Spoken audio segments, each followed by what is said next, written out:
দেখুন কেমন অভিনব কায়দায় তৈরি হচ্ছে এই বিষাক্ত ভেজাল ঘি। চোখের সামনে যা দেখবেন সেটা ঘি নয়, বরং নিখাত প্রতারণার দৃষ্টান্ত। ঢাকার অলিতে গলিতে গড়ে উঠেছে এমন সব অস্থায়ী কারখানা যেগুলোতে ঘি নয়, তৈরি হচ্ছে কৃত্রিম সুগন্ধ, কেমিক্যাল আর ভেজাল চর্বির মিশেল। বাইরে থেকে দেখলে এক একটা প্লাস্টিক বোতলে চকচকে ঘন হলুদ রঙের পদার্থ, গায়ে লেখা বিশুদ্ধ গাওয়া ঘি, কিন্তু ভেতরে যা আছে তা একটুও খাঁটি নয়।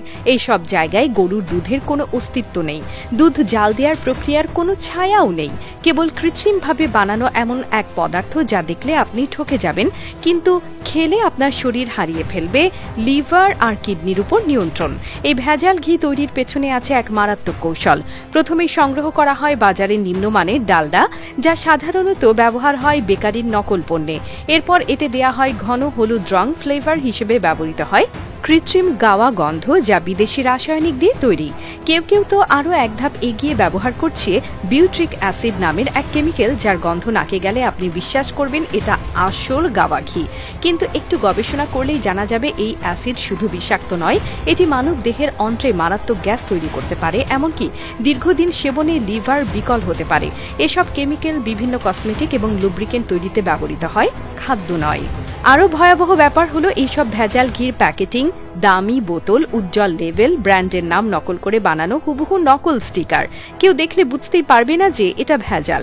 বড় বড় হোলসেল বাজারে ঢুকিয়ে দেয়া হচ্ছে এসব ঘি, আর দোকানদাররা সাশ্রয়ী দামে গাওয়া ঘি বলে বিক্রি করে দিচ্ছে মধ্যবিত্ত পরিবারগুলোর হাতে।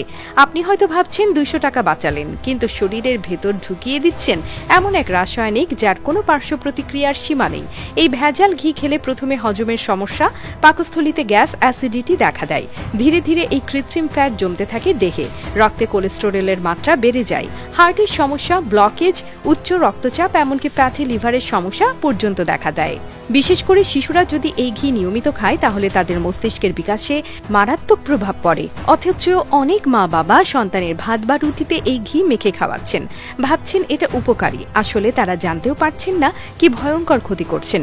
আর এই ভেজাল ঘির এক একটা কারখানা চলে সাধারণত পুরনো ঘর বাড়িতে, যেখানে বিদ্যুৎ থাকে না, স্বাস্থ্যবিধির তো প্রশ্নই ওঠে না। 5-6 জন অদক্ষ শ্রমিক পুরনো বাসি তেল, ফ্লেভার আর রং নিয়ে বানিয়ে ফেলছে হাজার হাজার লিটার ঘি। মাঝে মধ্যে প্রশাসন অভিযান চালায়, 2 থেকে 3 জনকে গ্রেপ্তার করে, কিছু বোতল জব্দ হয়, পত্রিকায় ছবি ছাপা হয়, এরপর আবার তারা ফিরে আসে নতুন জায়গায়, নতুন নামে, পুরনো খেলা নিয়ে। তাই আপনাদের কাছে অনুরোধ, দাম দেখে নয়, উৎস দেখে ঘি কিনুন। খাঁটি গাওয়া ঘি সাধারণ বাজারে সস্তায় পাওয়া যায় না, এটা মাথায় রাখুন। বিশ্বস্ত খামার, স্থানীয় গাভী পালনকারী বা আপনার চেনা কারো কাছ থেকে সংগ্রহ করুন। না হয় আপনি যা খাচ্ছেন তা স্বাস্থ্যের জন্য নয়, বরং মৃত্যুর নিমন্ত্রণ পত্র। এখন সময় এসেছে নিজের পরিবারের ভবিষ্যতের কথা চিন্তা করে সচেতন হবার, কারণ ঘি তো স্বাস্থ্যের প্রতীক হওয়া উচিত, কিন্তু এই ভেজাল যুগে সেটা হয়ে দাঁড়িয়েছে নিঃশব্দ ঘাতক। আপনি কি সেই ঘাতককে নিজ হাতে নিজের বাড়িতে ঢুকতে দেবেন? সিদ্ধান্ত আজই নিন।